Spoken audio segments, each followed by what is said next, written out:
Tá, e hoje você mora em Sorocaba e São Paulo. Eu moro no mundo, tô brincando. Aonde você mora, afinal? Eu moro em Sorocaba e São Paulo. Sorocaba é a sede da minha empresa, né? Então, alguns anos atrás, a gente começou, eu e meu irmão somos sócios há 18 anos quase, e a gente, no primeiro ano de faculdade, conheceu o mercado financeiro. Aí todo mundo fala, putz, você já ia pra bolsa, pro mercado financeiro? Não, eu ia fazer moda, tem tudo a ver com bolsa. Então, nada Também, a ver. né?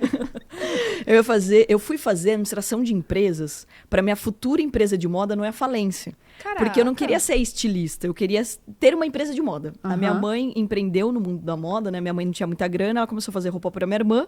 A minha avó fazia roupa de adulto, eu falei, vou montar uma moda teens. Então eu cresci no meio de confecção, de tecidos, etc. Vendo a minha mãe empreender, então acho que é muito legal de reforçar isso, né? Que a gente tem a inspiração muitas vezes dentro de casa, ou de uma amiga, ou de uma tia, ou de uma avó. Exatamente. E eu tive a inspiração da minha mãe. Então ela tinha muito bom gosto, mas ela não tinha grana. Então ela começou a fazer roupa para minha irmã. E daí as amigas começaram a gostar, ela começou a vender para as amigas, montou loja, montou confecção. E daí o meu mundo era o mundo da moda. Eu falei, não, vamos no mundo da moda, vamos montar uma moda teens, né? Que era aquela fase que você tá virando adolescente e você não é nem adulto nem criança. E daí você não tem muita marca. Eu acho que até hoje não tem muita marca que trata, né, essa faixa. E daí esse era o meu plano. Mas daí eu falei, putz, mas todo mundo que tem empresa ou que empreende é tão difícil, né? Até hoje. Você tem que entender tributário, você tem que entender finanças, você tem que entender marketing. E você não aprende isso na escola, praticamente. Não aprendi em lugar nenhum. Na vida ali, ó. Aí eu falei assim, vou fazer o quê? Vou fazer ADM, né? Vou fazer administração de empresas. Como, né? E com todo respeito ao mundo da moda, mas o vestibular de ADM, ele era mais difícil de passar do que moda. Então a minha lógica era, eu faço primeiro ADM, depois eu faço moda. Ou eu posso até, nunca tinha saído do país, mas eu falava assim, podia, sei lá, fazer em Paris, em Milão, alguma coisa assim. Só que no meu primeiro ano de faculdade, o meu irmão apresentou pra mim bolsa de valores. Ele é mais velho. Ele é 2 anos mais velho. Não parece, mas ele é, porque todo mundo acha que ele é mais novo. Calma, mas ele fazia faculdade de quê? De ADM também. Também. Ele ia fazer medicina, agronomia, qualquer outra coisa. Aí eu sou 1 ano adiantada na escola e ele fez 1 ano de cursinho. Então a gente entrou no mesmo ano na faculdade. Uau! E daí o professor dele de economia, que fez a gentileza, ele chama Gentil, ele fez essa gentileza de apresentar a bolsa de valores pro meu irmão. Aí o meu irmão me apresentou o mercado e eu falei, mas nada a ver comigo, esse monte de gráfico, eu vou fazer moda.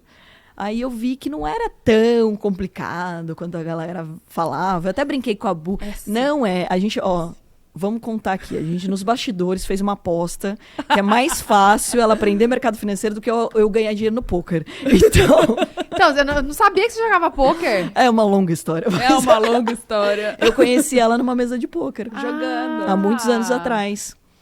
Ela já era super famosa e ninguém nem sabia quem eu era ótimo. Então... Eu já sabia que olha, ela era ótima. É óbvio que já. E olha aqui, e trabalhar todo esse tempo com seu irmão, como é que é, gente? Não então, tem briga, não? Você falar que você nunca brigou com um irmão é mentira, né? Assim, você tem uns arranca-rabo da vida, óbvio. Mas eu acho que, assim, é também muito divertido. Porque você também tem muita intimidade, né? E a gente sempre foi muito unido. Então, desde das armadilhas que a gente montava em casa, desde das coisas que a gente tramava, a gente sempre foi muito unido. Eu, meu irmão e minha irmã, na verdade, somos em 3. A minha irmã é mais velha. Só que eu sempre fui mais próxima do meu irmão, porque eu também tive sempre um jeito meio moleca, assim, né? De brincar, de subir em árvore e tudo mais. Então, fui me aproximando dele. Quando ele me convidou para esse mercado, o desafio, obviamente, principalmente para quem é caçula, manda quem pode, obedece quem tem juízo, né? Aí você tem que meio que, né, fazer aquele jogo de cintura. E tem muito disso, né? Mas eu acho que é bem interessante também de falar que a mulher, ela tem essa habilidade, né? A gente consegue levar os homens para tomar as decisões que a gente quer. Eles nem percebem. Se eu falar isso de novo, ele vai me matar. Então, foi muito legal, né, de ter tido esse apoio dele. E ele que me apresentou, né? Então, eu sou muito grata a isso. Porque, putz, ele teve essa sacada de falar, poxa, Carol, eu acho que vai se dar bem nesse mercado. Deixa eu incentivar, deixa eu motivar. E daí, a gente tinha essa cumplicidade. E no final do dia, família é muito importante. Assim, meu pai e minha mãe, eles são muito, né? Eles pegam muito nesse esse pé da gente estar junto, da gente almoçar junto, da gente jantar junto. E ninguém vai te respeitar mais do que a tua própria família, né? Então, assim, às vezes, putz, você tá falando mal, você briga com seu irmão, mas se alguém falar mal dele, você vai lá, não. Eu posso, você não. Então, no final do dia, você tem sempre um aliado. Você sempre tem alguém pra brigar junto com você no Sim. mundo, né? E como é que caminhou, assim? Porque eu vejo que você é muito mais a cara, né? Muito mais a cara da empresa, enfim, o que aparece mais. Porque, assim, pensando no mercado financeiro, a maioria é homem. E aí, como é que foi essa escolha? Foi natural? Ou por que você que foi se destacando mais? O que aconteceu pra você tomar essa frente?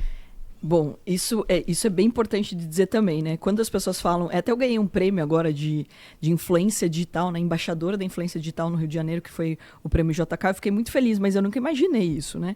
Então, assim, primeiro que a gente não falava de digital, não falava de internet. Putz, quando eu comecei no mercado, daí parece uma velha falando, a gente pegava e dava palestra. Putz, para as pessoas irem na palestra, eu tinha que fazer uma notinha, saía no jornal, uma notinha na cidade, quando a gente montou em Sorocaba, saía lá, palestra gratuita sobre Bolsa de Valores, e as pessoas se inscreviam.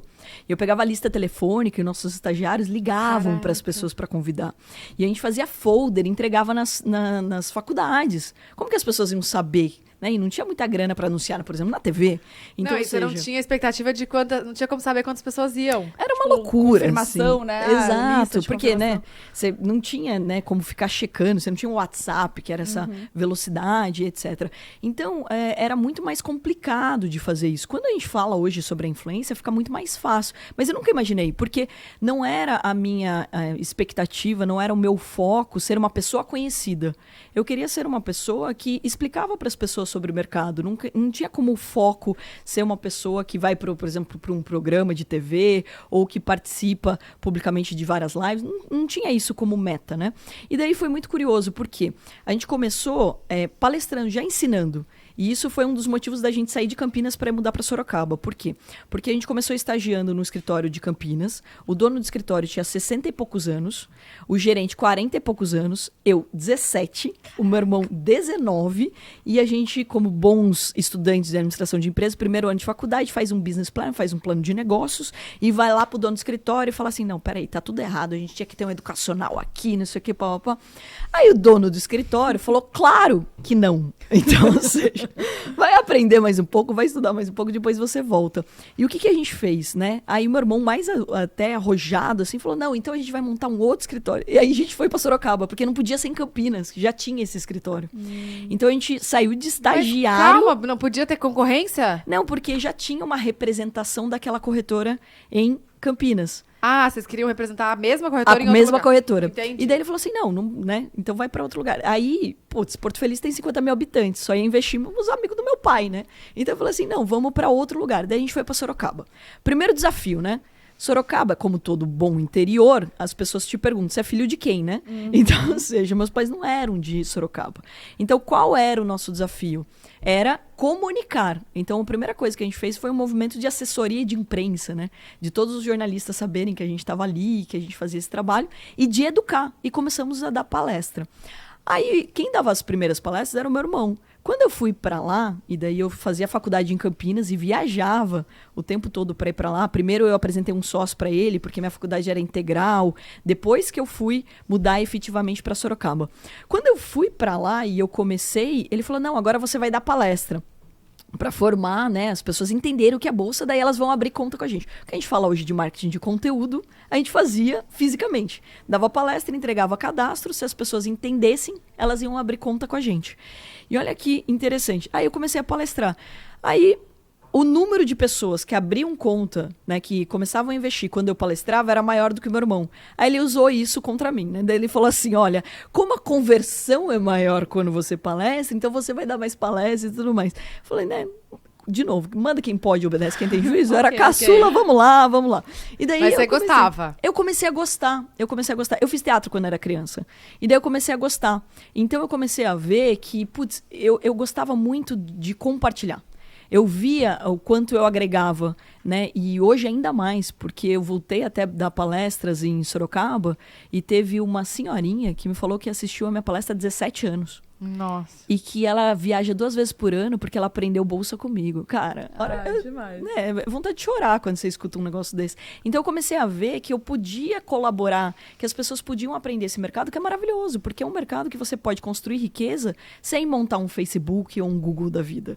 Então é um mercado meritocrático de verdade, não importa se você é homem ou mulher, não importa se você veio de uma família rica ou pobre. Então eu gostava do feedback, eu gostava do resultado. Então, assim, dava muito trabalho. Principalmente porque a gente tinha que dar aula também de sábado e domingo. Imagina, dar aula de domingo, gente. As pessoas chegam de ressaca e você tem que fazer. E você também. Então, né? Ainda mais quando você tem 18, 19 anos, você vai pra balada, né? E você ganha dinheiro, você vai pra balada. Então, ou seja, era muito desafiador. Mas eu comecei a ver o resultado disso.